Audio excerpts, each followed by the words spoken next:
एक राज्य में एक सुंदर राजकुमारी थी जो अत्यंत बुद्धिमान और अपने पिता की प्रिय थी।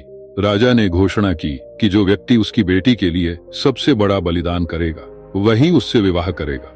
3 व्यक्ति राजकुमारी से विवाह करना चाहते थे। पहला युवक, उसने अपनी सारी संपत्ति छोड़कर राजकुमारी के पिता के राज्य में सेवा करना शुरू कर दिया। दूसरा युवक, उसने अपनी विद्या का प्रयोग करते हुए राजकुमारी के महल में एक अदृश्य ढाल बनाई ताकि राजकुमारी को कोई नुकसान न पहुंचे।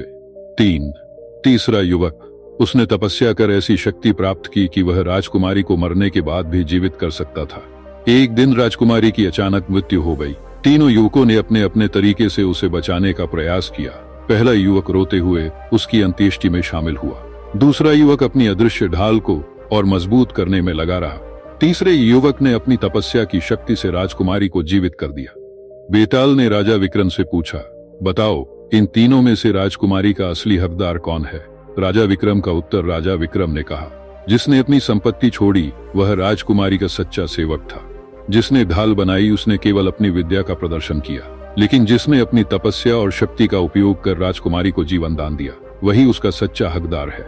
बेताल ने राजा के उत्तर से सहमति व्यक्त की और फिर उड़कर पेड़ पर लौट गया।